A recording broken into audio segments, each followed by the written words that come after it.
सिरसा में पिछले कई दिनों से चल रही डीएपी खाद की किल्लत को लेकर आज सिरसा के विधायक गोकुल सेतिया पूरे एक्शन में नजर आए। गोकुल सेतिया आज अपने समर्थकों और किसानों को साथ लेकर सिरसा कृषि उप निदेशक कार्यालय पहुंचे और औचक निरीक्षण किया और डीएपी खाद के स्टॉक और आपूर्ति व सप्लाई को लेकर कृषि उप निदेशक सुखदेव कंबोज से मुलाकात कर उनसे तमाम जानकारी हासिल की। खाद की कालाबाजारी को रोकने के लिए सिरसा उपायुक्त द्वारा जारी किए गए नंबरों को सार्वजनिक किया। उन्होंने कहा कि यदि 1-2 दिन में स्थितियां नहीं सुधरती तो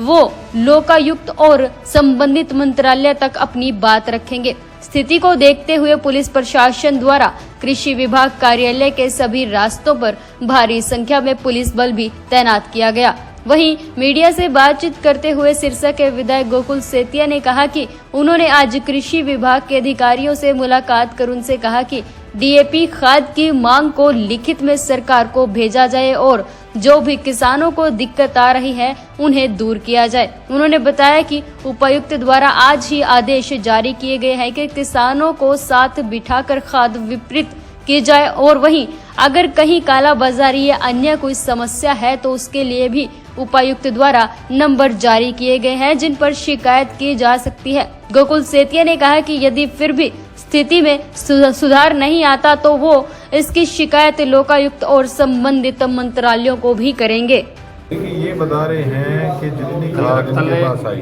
जी, बेशक वो सेंटरों के अंदर गई हैफेड के थ्रू, बेशक वो डिस्ट्रीब्यूटर जितने बैठे हैं उन तक पहुंची है। तो ये कहते हैं हमारी तरफ से तो रिक्वायरमेंट भी भेजी गई है सेंट्रल गवर्नमेंट को कि हमारी इतनी रिक्वायरमेंट है और ये कहते हैं हम अगले आने वाले 2 दिन के अंदर हमारा और रैक भी आ रहा है।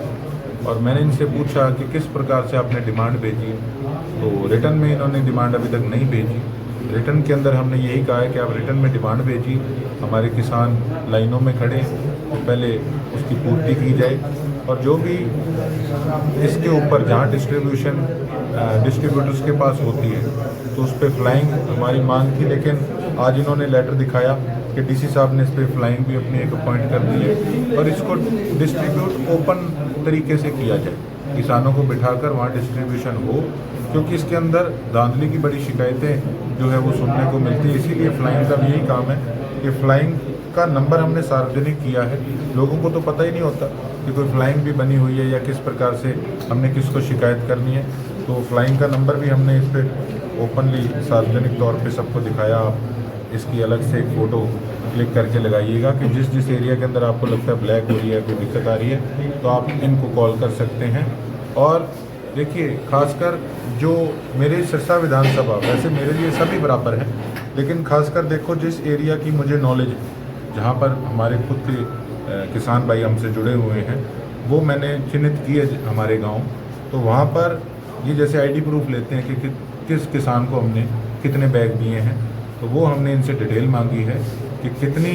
वहाँ पर खाद के बैग पहुँचे, कितनी एमटी पहुँची और कितनी वहाँ डिस्ट्रीब्यूट हुई, सही ढंग से डिस्ट्रीब्यूट हुई, किसानों तक पहुँची भी है या उसके अंदर कोई धांधली हुई है। इसको हम ग्राउंड पे बात करके किसानों से इसको रीचेक कराएंगे और उसके साथ साथ जिस सेंटर के अंडर बेशक सिरसा विधानसभा का गांव है या किसी और विधानसभा का गांव जुड़ा हुआ है, उनसे भी किसानों से हम संपर्क करेंगे, बेशक सरपंच से संपर्क करें कि आप बताइए कि ये किसान क्या इतने बैग यहाँ से लेकर गए हुए हैं, तो उसमें चीज़ें जो है वो स्पष्ट हो जाएंगी कि कहीं किसी प्रकार की दिक्कत नहीं चल रही। जब जितनी एमटी जिस सेंटर पे खाद पहुँचे तो वो सही ढंग से डिस्ट्रीब्यूट होनी चाहिए, ना कि इधर उधर निकलनी चाहिए ब्लैक। एक बात आ रही थी, जो किसान कई आरोप लगा रहे थे कि पंजाब के जो किसान हैं वो यहाँ से खाद लेकर के जा रहे हैं आधार कार्ड के जरिए।